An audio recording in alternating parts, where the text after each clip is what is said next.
There are places where the decisions we make every day no longer hold. Moving forward does not guarantee arrival.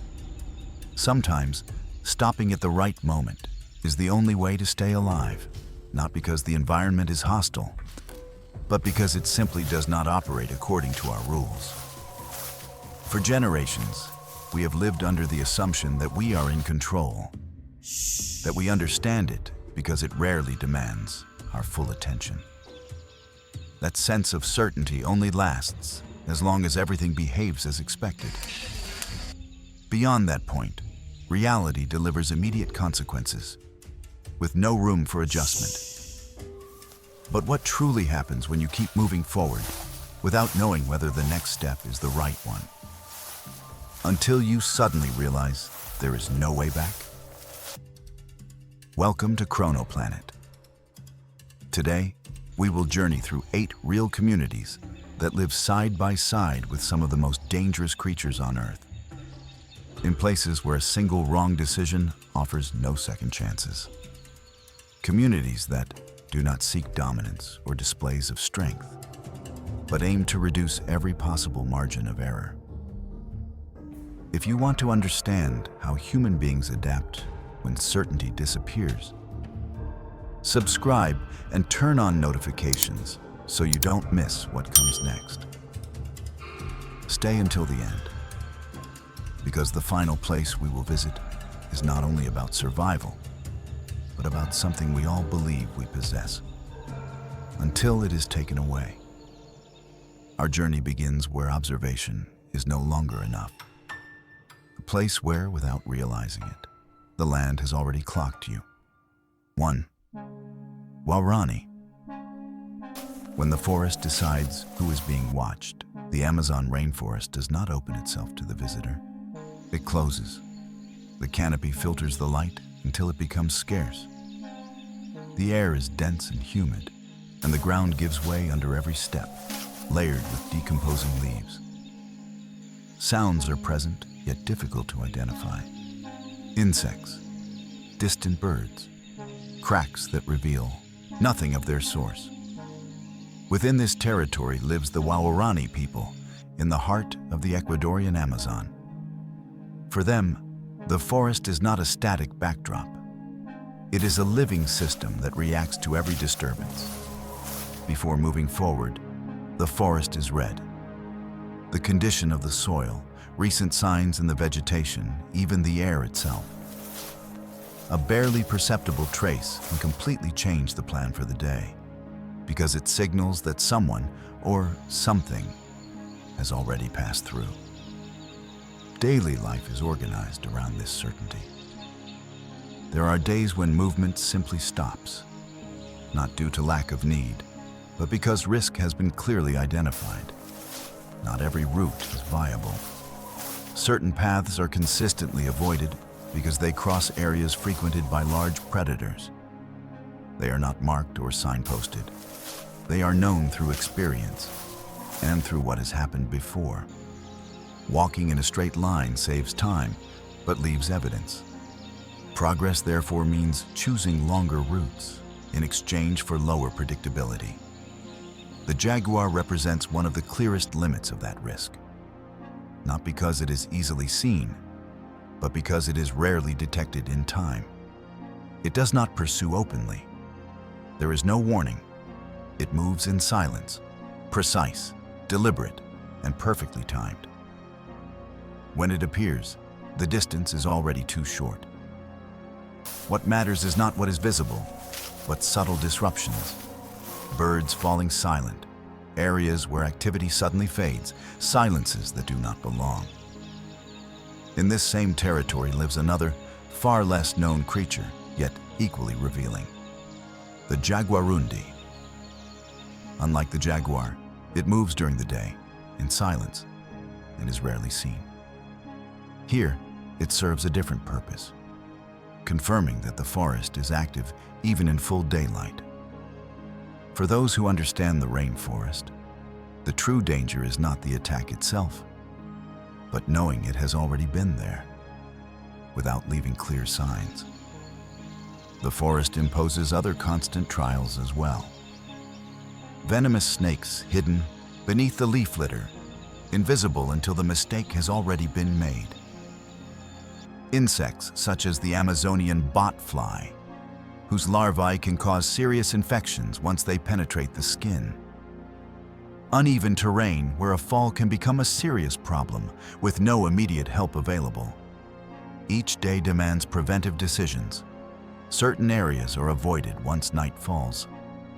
Darkness removes visual references and amplifies the predator's advantage.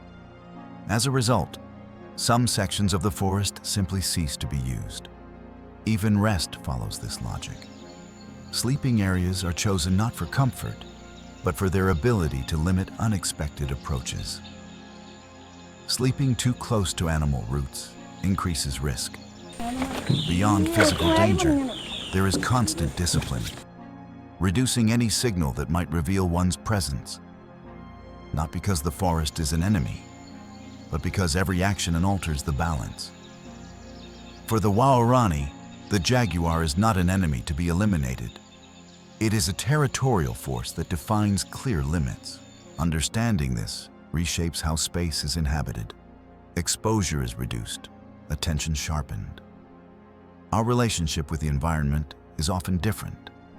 We enter, move forward, and occupy, assuming the space will adapt to us. In a forest like this, that logic fails. Here, survival is not about dominance. It is about remaining unnoticed long enough. And the question remains, would you move the same way if you knew the forest never stops watching? That constant awareness does not disappear once we leave the Amazon behind. It only changes form. Keep watching, because there are other environments where danger does not wait in hiding, does not linger in shadow or calculate its moment. There, risk does not hunt silently. It advances.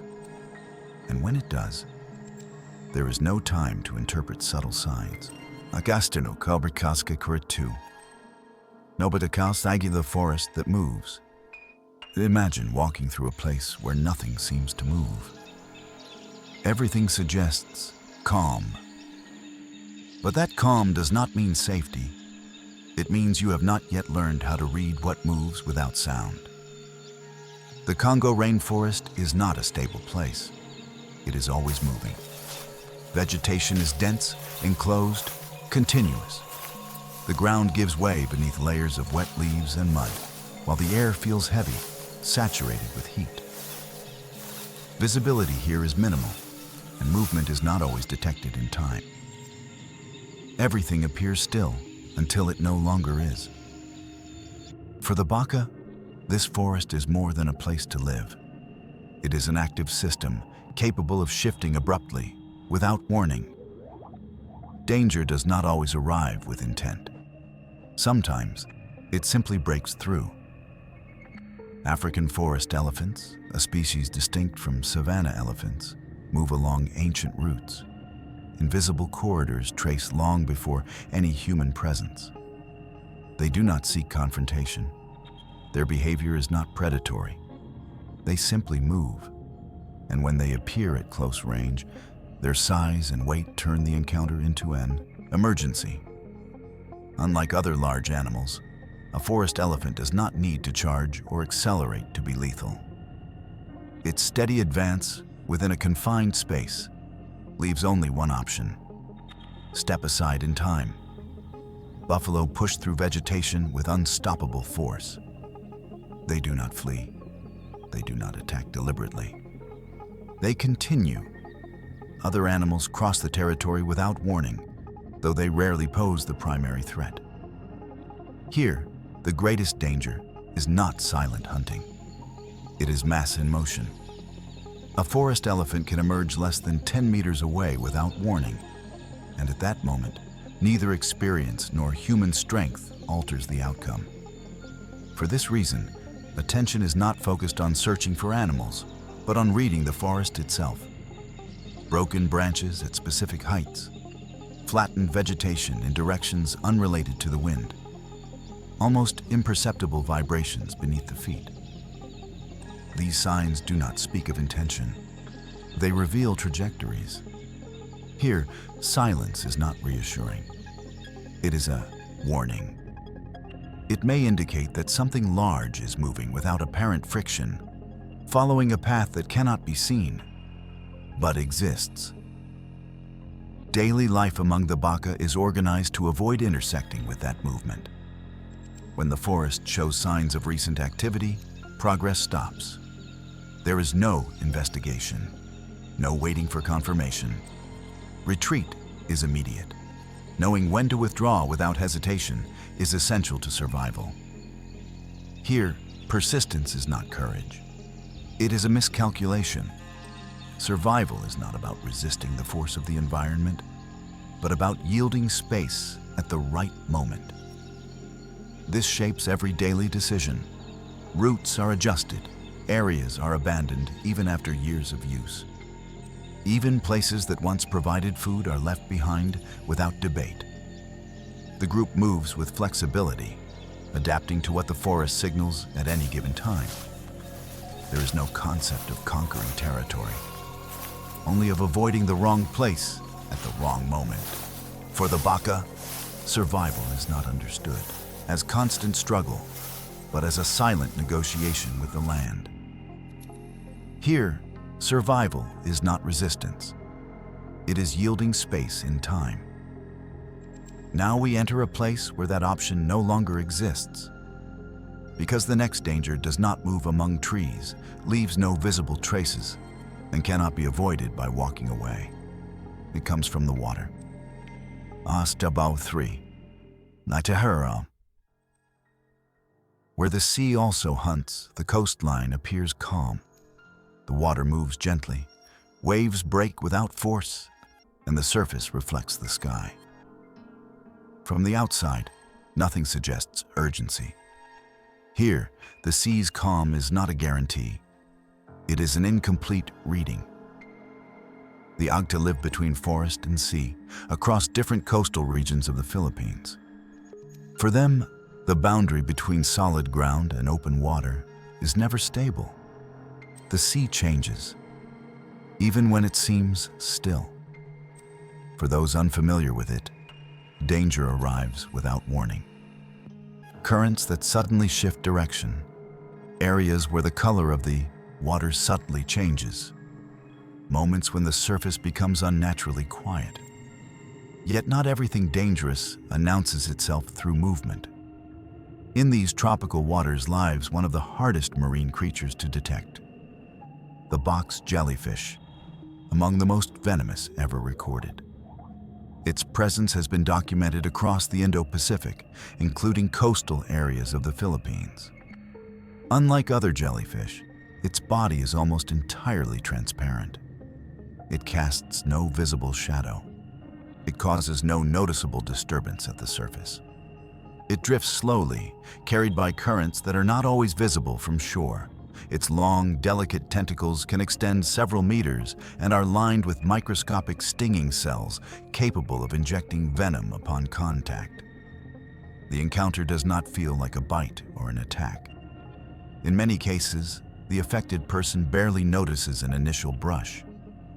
The venom acts directly on the nervous and cardiovascular systems. Respiratory failure, loss of consciousness, and cardiac arrest have been reported within minutes of a sting. In environments without immediate medical care, some exposures have proven fatal. It does not pursue, does not warn, and shows no visible reaction before contact. Here, risk does not depend on provoking the creature. It depends solely on crossing paths with it. For this reason, among the Agta, survival is not tied to strength or speed, but to knowing how to read what the sea allows. Wind direction, the behavior of birds above the water, the way waves break along specific sections of the coast, the sudden absence of visible life near the shore. Everything communicates something. A trip to sea is never automatic. On some days, the journey ends without a catch. Not because food is scarce, But because the sea offers no margin, decisions are made according to what the environment permits, not according to what is needed.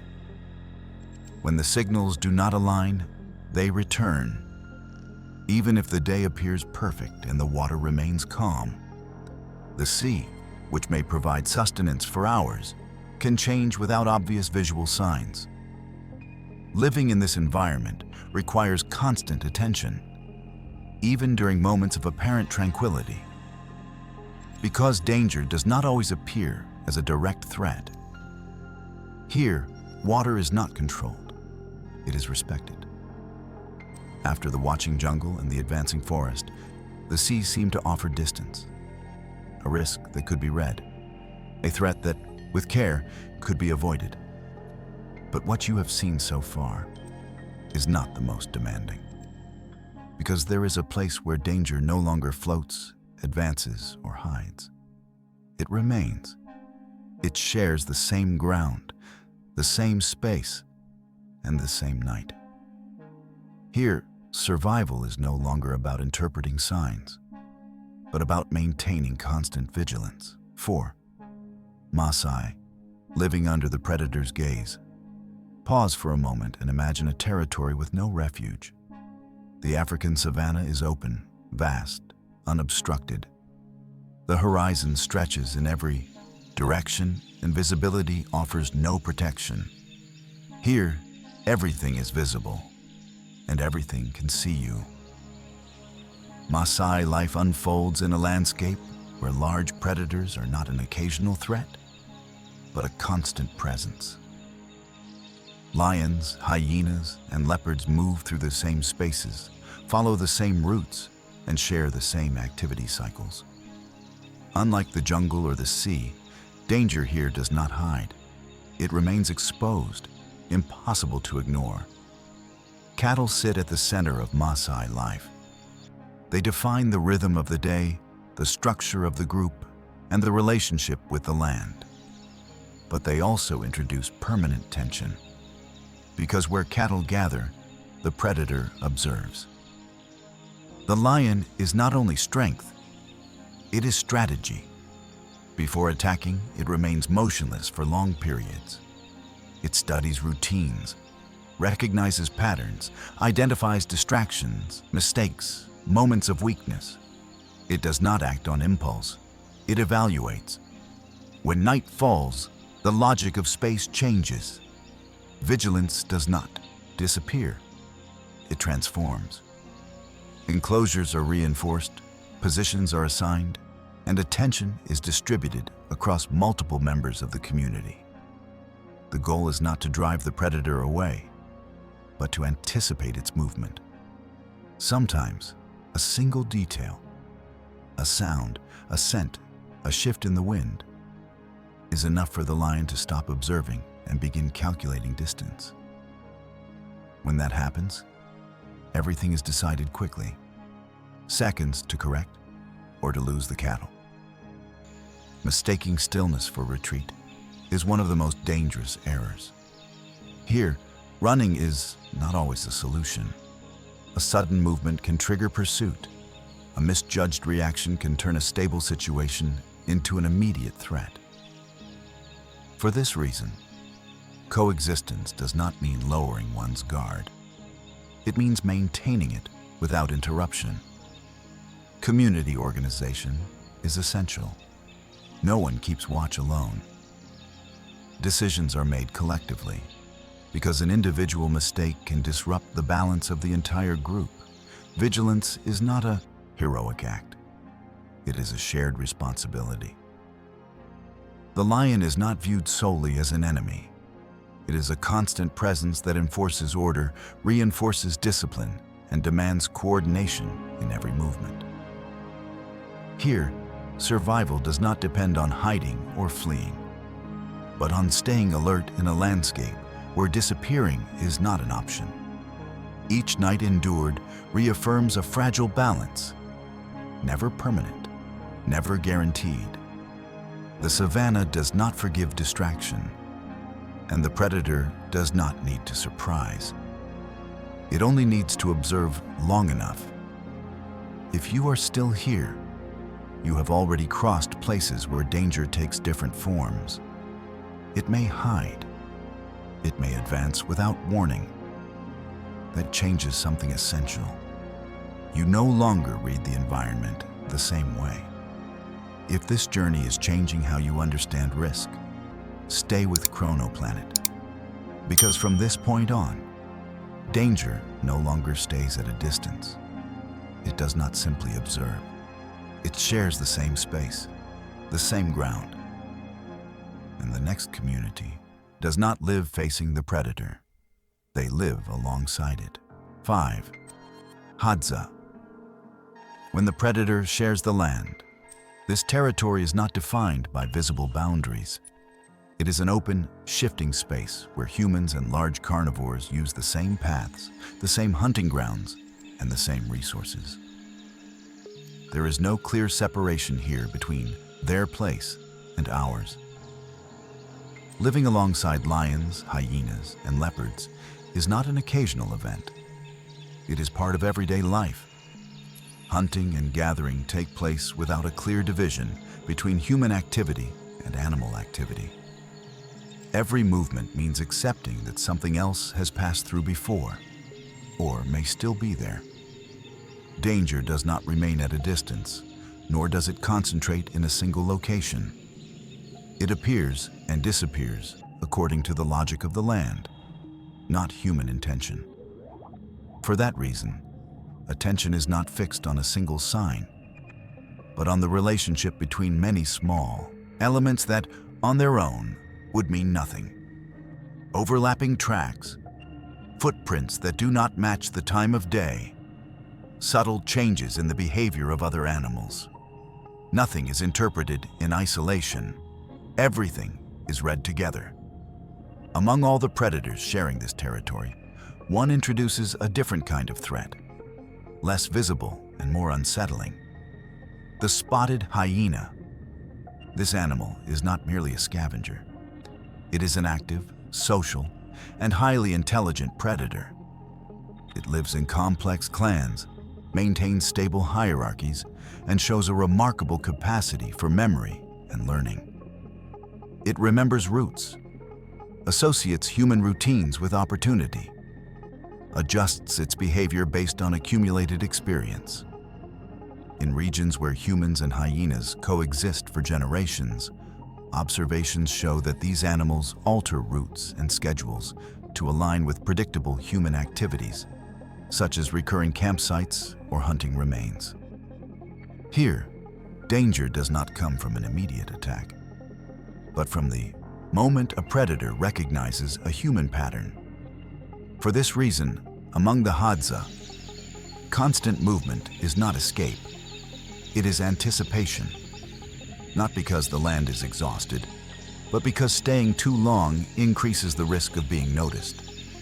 Survival is not about controlling space, but about avoiding forced coexistence. A misreading does not always trigger an immediate reaction. Sometimes it causes gradual changes in the environment over days or weeks. Areas that quietly become unsafe.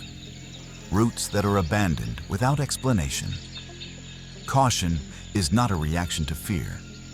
It is a long-term strategy. The predator is not an enemy to be driven away. It is an intelligent presence that shares the landscape. Accepting that reality shapes every daily decision. When to move forward, when to stop, and when to change direction, even when nothing seems different. Vigilance never fully turns off, not because danger is constant, but because it can adapt. Survival depends on knowing when to withdraw before breaking that invisible balance. Here, survival is not about dominance.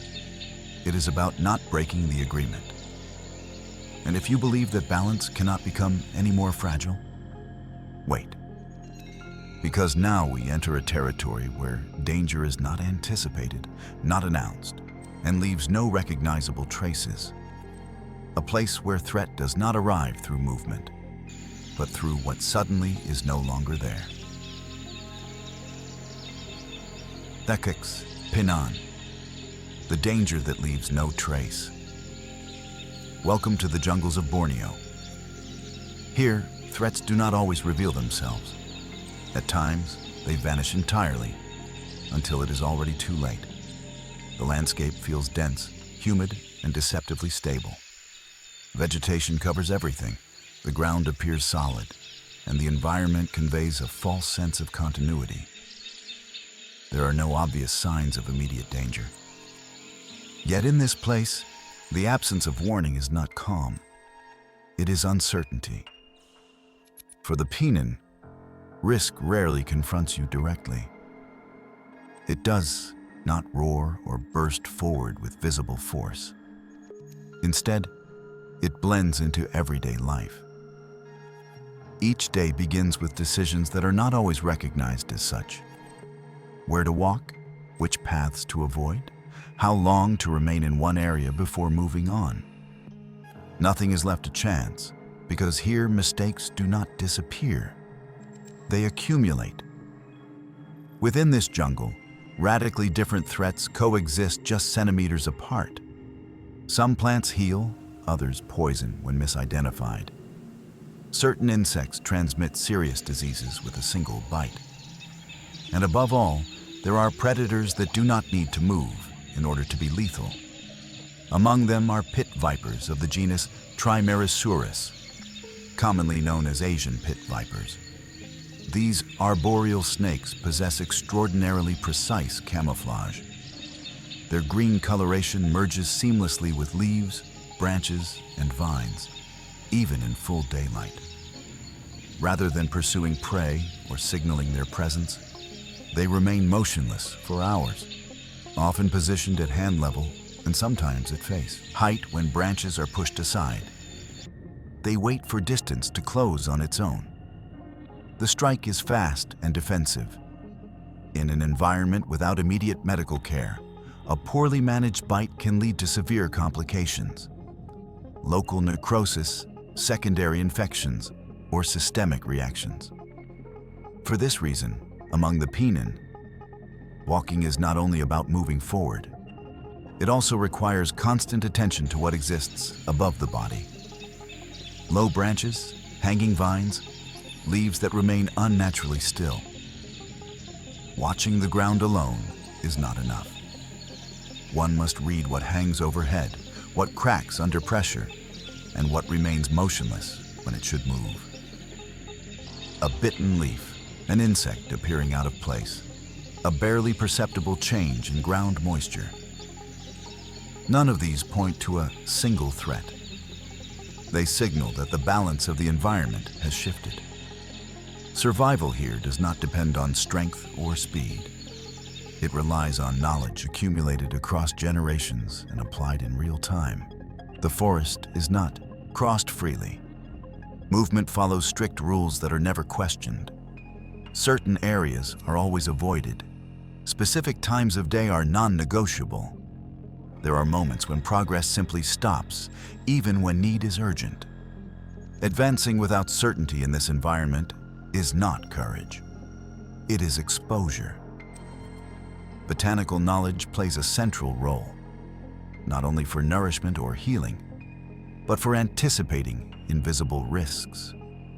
Distinguishing safe plants from dangerous ones, recognizing which species attract venomous insects, and detecting changes in leaf color or environmental scent all serve as early warnings. This knowledge is transmitted with precision. An error in teaching can persist for years and surface much later, when there is no margin left to correct it. In the Penan jungle, failure is not always immediate. At times, it accumulates.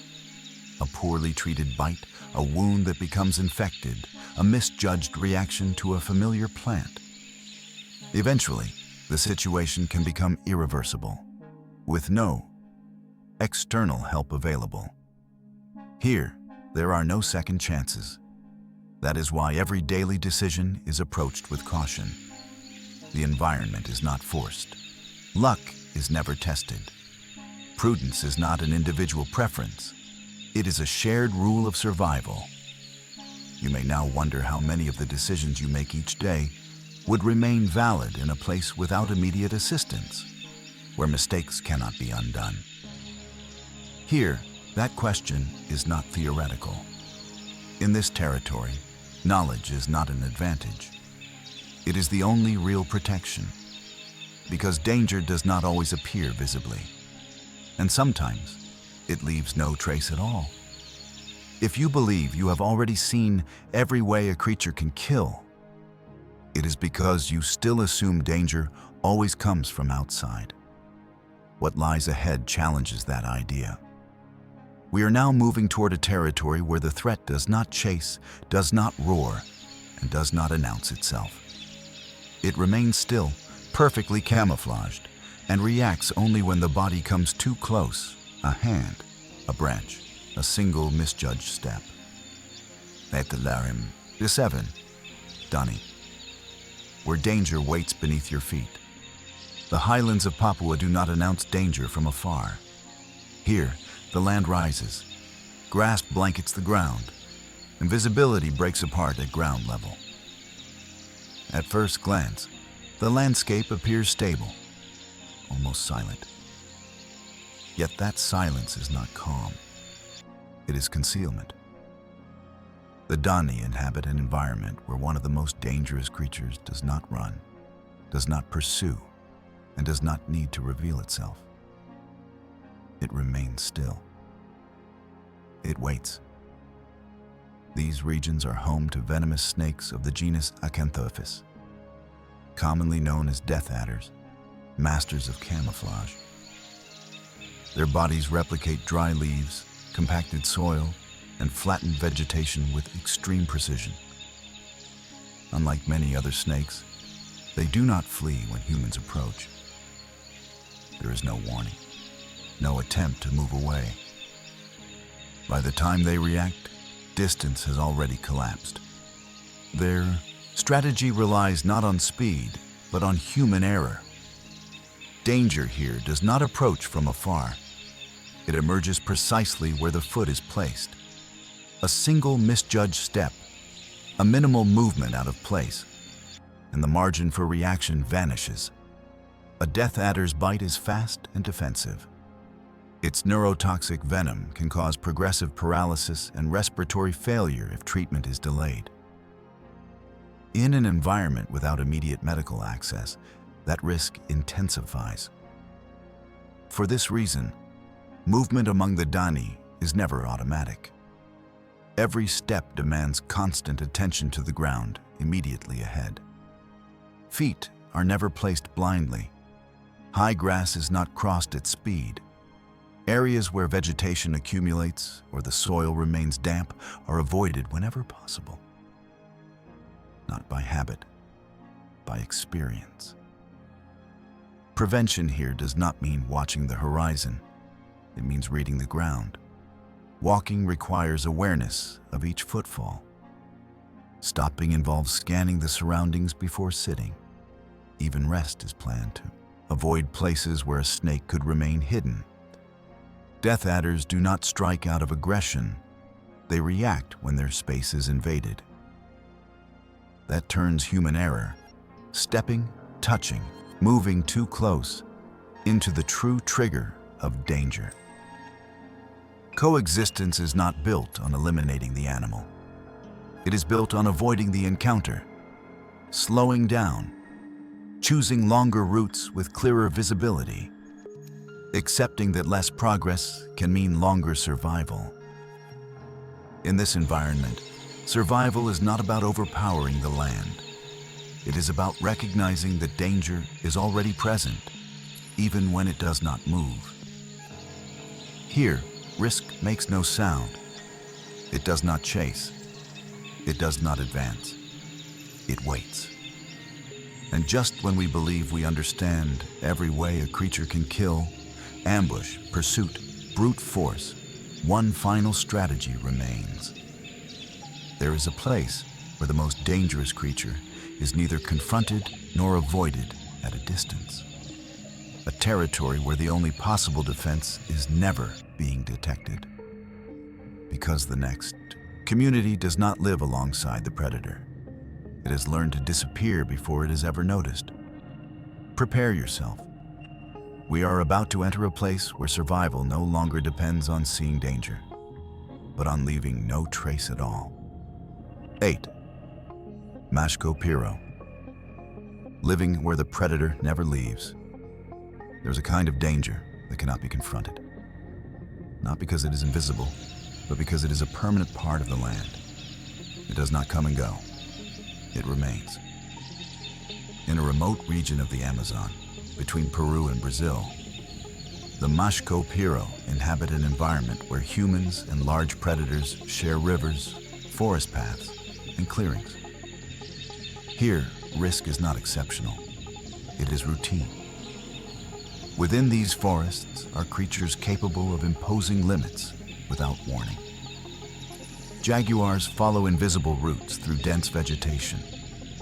Along the rivers, large reptiles remain motionless for hours, indistinguishable from the landscape. On solid ground, beneath thick layers of leaf litter, another threat exists, rarely seen, yet lethal without movement. This territory is home to the bushmaster, scientifically known as lachesis, the largest viper in the Americas. It can exceed 3 meters in length and inhabits lowland tropical rainforests, resting on soils covered with decomposing leaves, the same spaces traversed by those who rely on hunting and gathering.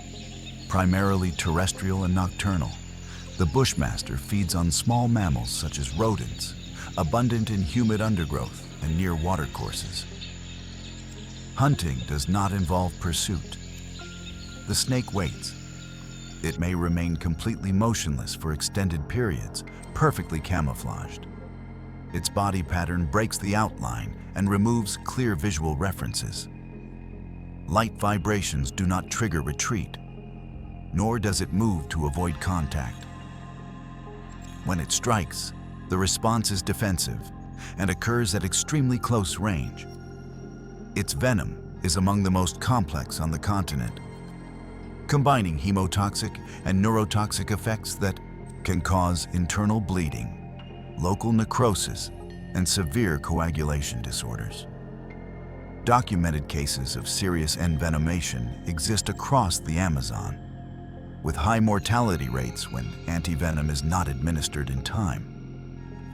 In a region without immediate medical access, a single bite can become an irreversible boundary. For this reason, Mashco Piro survival depends on minimizing the chance of encounter. Daily life follows a strict rule: never become a recognizable pattern within the territory. No permanent structures are built, and visible camps are avoided. Settlements are temporary and abandoned before the environment has time to register their presence. Constant movement is not symbolic. It is a strategy designed to prevent predictability in an ecosystem that does not forgive routine. Every relocation responds to external cues, unfamiliar sounds, subtle changes in the forest, recent tracks. The absence of trails disrupts repeated routes. Dense vegetation hinders any attempt at following. Subsistence relies on hunting, gathering, and deep environmental knowledge, always guided by a low-impact logic. Specific areas are not overused, and no place is occupied longer than necessary. Any trace must vanish before someone, or something, can interpret it. Contemporary records describe sporadic sightings, brief appearances along riverbanks, fleeting observations, immediate withdrawal. The pattern is consistent. They observe, assess, and disappear. While other communities have learned to monitor or avoid particular zones, the Mashco Piro have taken that principle to its limit. They understand that in a land where danger never leaves, the safest strategy is not resistance. It is absence. Here, survival is not about dominance. It is about disappearing. We are reaching the end of this journey, and the fact that you are still here says far more than you might expect. We have crossed jungles where danger watches without revealing itself, forests where creatures move forward without stopping, coastlines where what is lethal hides beneath calm surfaces, and territories where the predator shares the same ground, the same river, and the same night. 8 communities. 8 distinct ways of living alongside the most dangerous creatures on Earth. And in the end, one shared truth connects them all. None of these societies survives by overpowering nature or confronting the predator. They do not seek dominance. Provoking it is never part of their survival. They endure because they learned something the modern world has gradually forgotten. Reading before advancing, interpreting before deciding, and stopping when everything, even silence, has already delivered a warning. There is a realization that reshapes everything you have just seen. In extreme environments, many serious incidents do not result from unprovoked attacks, but from a signal ignored, a distance misjudged, or a presence underestimated. It was not the animal's strength. It was understanding too late, but the situation had already made clear. At this point, the story stops being only about them, because the real question is no longer how they survive in such places. The real question is this: how often in our own lives do we confuse movement with progress and speed with safety? If this journey has changed how you see risk, share your reflection with the community and tell us which group reshaped your understanding of survival. And if this way of observing the world resonates with you, leave the word awareness in the comments. That is how we know you see the world the same way. Subscribe to the channel and join us in the journeys that lie ahead, because there are still many territories where mistakes cannot be corrected and creatures do not give warnings. Because survival does not always belong to those who dominate nature, but to those who learn to listen in time. See you in the next documentary.